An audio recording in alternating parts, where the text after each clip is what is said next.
કેશોદમાં આવેલ કારગિલના શહીદ સ્મારક પાસેના દબાણો દૂર કરવા રજૂઆત। ભારત કારગિલ દિવસની ઉજવણી કરી રહ્યું છે ત્યારે કેશોદ નગરપાલિકા શહીદ સ્મારકની શોભા વધારશે ખરી? એ જવાનનું જુનૂન તો જુઓ।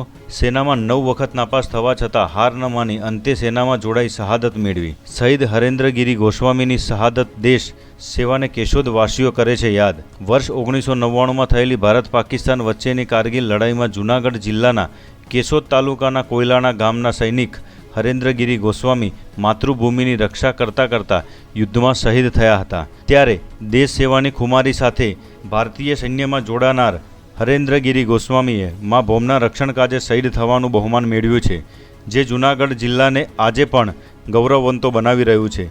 પાકિસ્તાન દ્વારા નાપાક હરકત કરવામાં આવી હતી।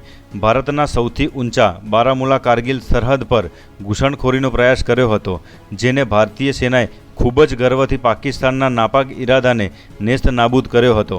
ભારતની સૌથી ઊંચી કહી શકાય તેવા બાલામુરા કારગિલ સેક્ટરમાંથી પાકિસ્તાની ઘૂસણખોરોને ખદેડીને વિજય પ્રાપ્ત કર્યો હતો। આ વિજય અપાવવામાં જૂનાગઢ જિલ્લાનું પણ યોગદાન છે। કેશોદ તાલુકાના કોયલાણા ગામમાં જન્મેલા શહીદ હરેન્દ્રગીરી ગોસ્વામીએ પાકિસ્તાની ઘૂસણખોરોના ઈંટનો જવાબ પથ્થરથી આપીને મા ભૌમની રક્ષા કરતા શહીદી વ્યોરી હતી। શહીદ હરેન્દ્રગીરી ગોસ્વામીની અંતિમ યાત્રા સમયે સમગ્ર કેશોદ શહેર સ્વયંભૂ બંધ પાડી સ્વમાનભેર વસમી વિદાય આપી હતી અને કેશોદના માંગરોળ રોડ પર આવેલ દશનામ ગોસ્વામી સમાજના સમાધિ સ્થળ ખાતે સમાધિ આપી શહીદ સ્મારક બનાવવામાં આવેલ છે। કેશોદના માંગરોળ રોડ પરથી શહીદ સ્મારક જવાના રસ્તામાં ટિલોડી નદી કિનારે ગેરકાયદેસર દબાણો કરી બાંધકામ કરવામાં આવતા કેશોદ હિતરક્ષક સમિતિના કન્વીનર રાજુભાઈ પંડ્યાએ કેશોદ નગરપાલિકા સત્તાધીશોને લેખિતમાં રજૂઆત કરી ગેરકાયદેસર દબાણો દૂર કરવા માંગણી કરી છે। કેશોદ નગરપાલિકા દ્વારા ગેરકાયદેસર દબાણો દૂર કરવા કાર્યવાહી કરવામાં આવશે કે કેમ એ તો આવનાર દિવસોમાં ખબર પડશે।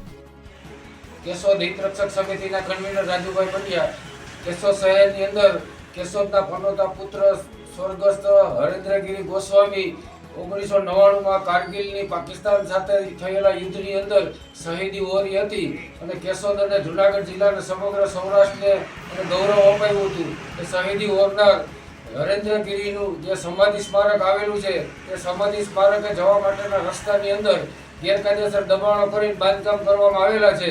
આ બાંધકામો દૂર કરવા માટે અમોએ કેશોદ નગરપાલિકાને લેખિતમાં રજૂઆત કરેલી છે। આજ દિન સુધી કેશોદ નગરપાલિકા દ્વારા કોઈ પણ જાતની કાર્યવાહી કરવામાં આવેલ નથી। ત્યારે સમગ્ર દેશ આજે કારગિલ દિવસ ઉજવી રહ્યો છે, ત્યારે કારગિલની અંદર શહીદ થયેલા કેશોદના પનોતા પુત્ર સ્વર્ગસ્થ હરેન્દ્રગીરી ગોસ્વામીને જો સાચી શ્રદ્ધાંજલિ સત્તાધીશોએ આપવી હોય તો શહીદ હરેન્દ્રગીરી ગોસ્વામીના સ્મારકે જવાના રસ્તામાં થયેલા દબાણો દૂર કરી અને સાચી શ્રદ્ધાંજલિ આપે એવી અમારી નમ્ર અરજ છે।